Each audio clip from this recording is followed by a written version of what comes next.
welcome back to my channel. Today I'm going to be building a love shack. I figured since Valentine's Day is right around the corner, this seemed like a very appropriate build for this time of year. So I tried to make like a cozy, super romantic cottage, the kind of place where, your Sims might want to go to if they feel like they need to rekindle an old love or just have fun anyway. So my first attempt at building this house was way too big. It was on this same lot, but it wound up being like almost more of a 2-story farmhouse, and I was like, this is the opposite of romantic. It makes me think of cattle. So I destroyed it, got rid of it, and built this one instead, which I am so much more happy with.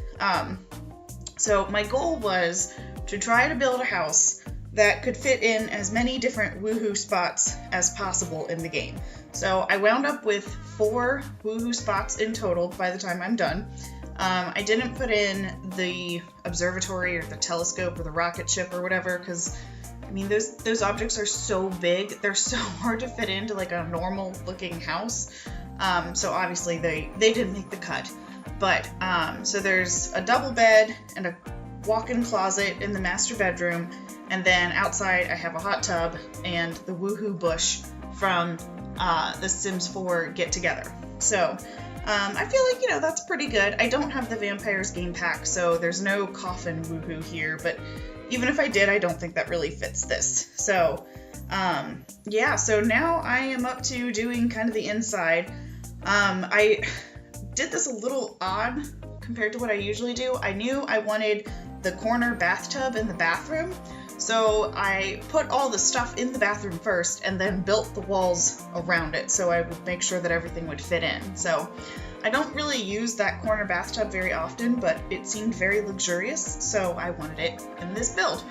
And then from there I went and figured out, okay, well, if this is where the bathroom is, then this must be where the bedroom is, and then the rest of this space is going to be kitchen, living room, and dining. So I did end up kind of bumping out the space for both the master bedroom and bathroom, because by the time you get a bed into a room, it takes up so much space, and especially because I wanted to put in a closet. So I moved the room out just a little bit, so it cuts into the room for the kitchen and the living room just a bit, but it's not too bad. So then I went through and I did flooring and wallpaper, and I really struggled with this master bathroom, what I wanted the vibe to be.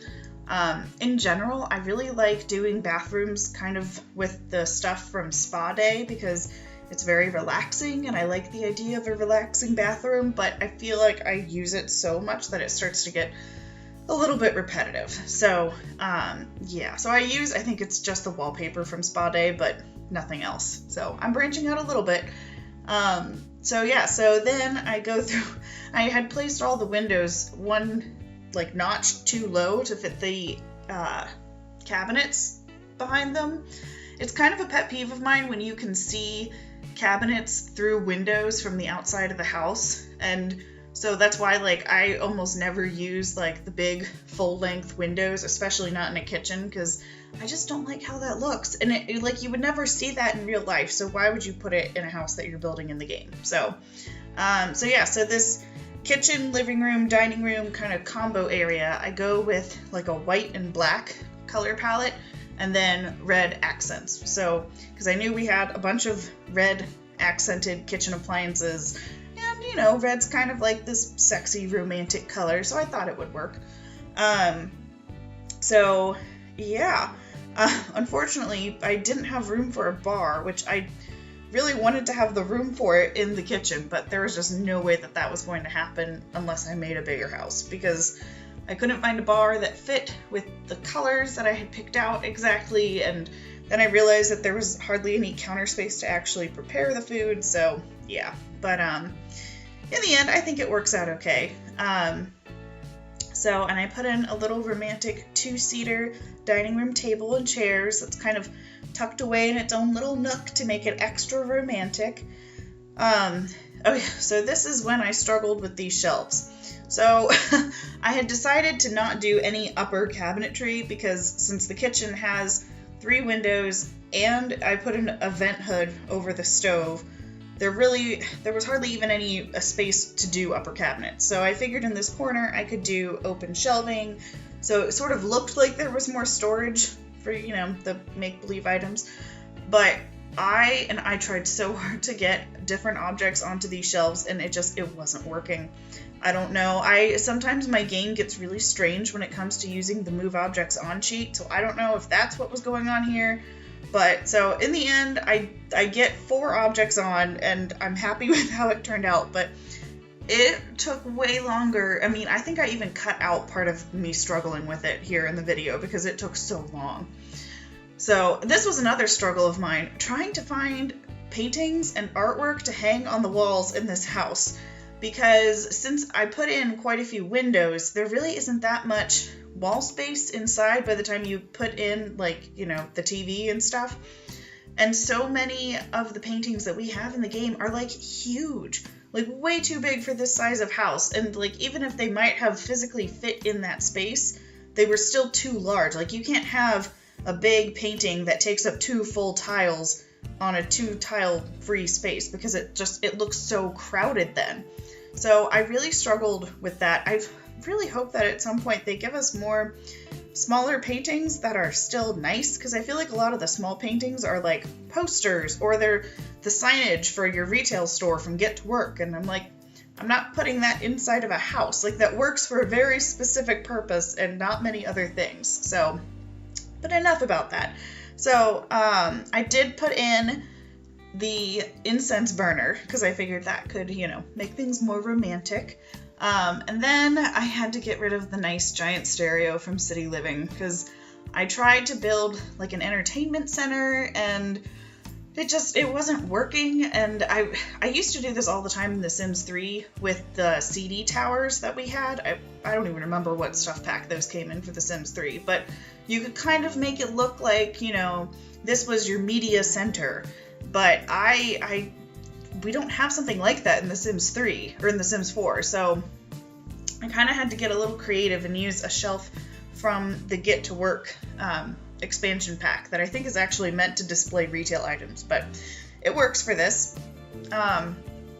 So then I'm off to the master bedroom, where I know originally I had a bed that was like red and light tan colored, but especially because we have so much red out in the main room, I wanted the master bedroom to look a little bit different, and I thought that having like a more neutral color palette like this was, you know, softer, more elegant, maybe, you know, a little bit more romantic without being like super in your face, like this is where you're going to woohoo. So I really kind of went with like a gray and a creamy white kind of palette in here. And then, of course, I fit in the closet for yet another spot to woohoo. I love these curtains, by the way, from Vintage Glamour Stuff, I think it was. And, oh, they're so pretty, and they're probably one of the most versatile curtains we've gotten so far in the game. There are some curtains that I don't know that I've ever used because they fit a very specific window, and that's it. And if I don't use that window, then that curtain looks dumb without it. So, I do want to mention, you'll see this at the end in the screenshots. For some reason, my game still has the glitch where white curtains show up blue in gameplay. I don't know why. I actually thought that they had fixed this problem several months ago, but I still have it in my game, and I'm totally up to date, so I don't know why it still happens. But I think if you pick it up and then put it back on the window is what I had read online, like that solves the problem, and then it's not blue. So, but know that they are supposed to be white, like, you know, that would match the rest of that room. They're not supposed to be like that really bright blue color randomly. So, yeah. So anyway, so on to the bathroom. I decide to change the color of the bathtub and the toilet to not be black because I thought we were starting to get a little bit too much black in the room, and it kind of reminded me of like really tacky like 1980s style, like, I don't know, like reminded me of like when you see old pictures of like what the Playboy Mansion looked like, and you know, it was just a little too much. So I changed them to white to kind of tone things down a little bit. And then again, these curtains I think also show up as blue in gameplay. So same story as what goes on with the curtains in the master bedroom. You might need to fix them in your game, or who knows, maybe it won't show up blue in your game. Maybe this is just my game and it's just that special. I don't know. So I do realize I did put in a little bit more from the Spa Day pack in the bathroom with those two like little leaf grass planter box things on the wall. But that's it, I promise. Oh yeah, and so I found the candle shelf thing from Spa Day, and I was like, this has to go behind the headboard. Like, that would be so perfect, because I really struggled with finding something to go behind the headboard, but I thought, okay, romantic candles, like, kind of scattered throughout, like, that's so perfect. So unfortunately, my little glowy tree that I had put there had to go, but I like the candles more anyways for this build in particular. So yeah, so this build I did kind of in a strange order in some ways, but I like doing lighting last and just kind of leaving the very generic lights in so I can see like what the colors will actually look like.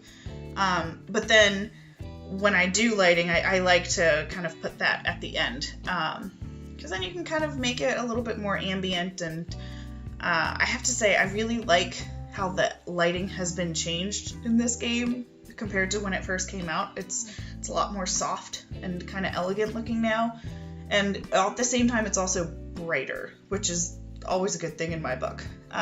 Yeah, so anyways, so we're on to the outside, and there's my hot tub and my woohoo bush, and I decided that since we were putting in 2 potential woohoo spots outside, having like a privacy fence with like a stone wall would fit very nicely, and you know, give your sons a little privacy and, you know, a little bit of respect, you know, in case anybody wants to sneak a peek. So, and I also put in a bunch of trees with without being too obstructive, because it does bother me sometimes when you have a house and there are so many trees that you can't see in the house very well to actually play the game. So I put in 4 trees, but I tried to kind of space them out a little bit, keep them a little bit further back from the house. Yeah, and I love that tree from the movie Hangout stuff with the lanterns in it. I think I put that in my family fun park build, but because it's like, it serves 2 purposes. Like, you get a beautiful tree and lighting, so that's lighting that you don't have to find, you know, spot for on the ground once you do that. So yeah, I also tried to get in as many like red flowers as possible, because, you know, it's supposed to be romantic. I built a fountain in the shape of a heart, which I am weirdly proud of. I spent probably too much of my time building it and then, you know, finding the right fountain jets that would go in it, and so I've never really done much with fountains in The Sims 4. I know that they're there and, you know, they look nice, but I really haven't played very much with them. So when I first put in the red fountain jets, I thought they just were red and that was it. And then I went into gameplay to see like what the animation would look like, and they all cast this like really pretty like red light, and I was like, whoa, it honestly, it kind of blew my mind a little bit. I was like, okay, so now I really need to have fun with this. So yeah, so I'm pretty proud of that. And then of course more red flowers lining the pathway. I think we have already passed this, but there's like that giant oversized rose bush from the Romantic Garden stuff pack. And it's just, it's so large. Like, I tried to put it in at one point, and then I think I tried again later on, and it doesn't go anywhere. It's just so large. But yeah, so I put in some lily pads in the fountain, and then I think you'll see it in a minute. I put in some lavender plants kind of around the edges of it. And so when you go into gameplay, like the red light, like casts this really pretty light on the lavender plants. And then there's also like those white round puffball bush flower things, and those also kind of turn almost more of like a pink color in gameplay. So I thought that was pretty cool. Let's see. So yeah, just adding in tons of flowers. So this is interesting.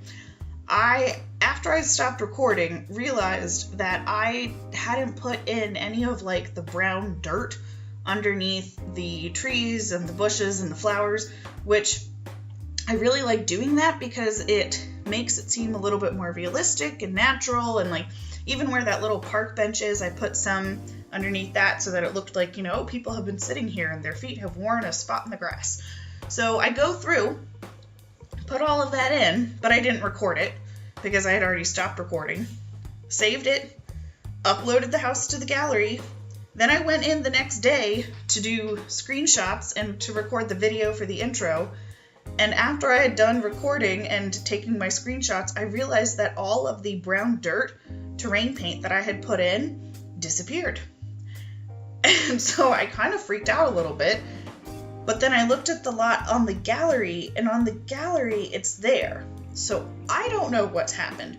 By the time I started to do the outdoor stuff on this lot, my game was acting very strange. Like, you might even see it here in a minute, but sometimes when I would pick up flowers to try to place them, like by holding down the Alt key to like free place them, sometimes as I was placing them and I was holding them in my hand, they would disappear. And then I would click, and then they would come back again. So I don't know what was going on, but my game was being crazy, and so I compulsively started to save like every 10 minutes by this point. But even still, it still wound up deleting some stuff that I had done anyways. So just be forewarned, if you download this and there isn't brown dirt where there should be brown dirt, I'm very sorry. I have no idea what happened. I think it's working okay though, because in the gallery, like when I looked at the little thumbnail pictures, it looks like it's there. So, take your chances. I also realized after I had uploaded this to the gallery, I had forgot to put in a mailbox, so it automatically puts a mailbox on the lot for you, which I think I did this in one other build as well. And so in this case, it stuck the mailbox right inside the front door. So in the screenshots, I had taken it out from being in the living room because that's kind of a dumb spot for it. So just be aware, if you download this from the gallery, you need to move the mailbox away from the front door. So sorry about that. I guess it's my thing. So so there are the blue curtains in the master bedroom that are not supposed to be blue. They're supposed to be white. And there are the blue curtains in the bathroom. Although honestly, in the bathroom, they kind of look okay. So, whatever. But so this is pretty much it. I've had a lot of fun doing this build once I really got going. And, aside from all the glitches and weird stuff that was happening, I really liked it. So if you guys enjoyed this, you can download it from the gallery, and I will speak to you soon. Bye.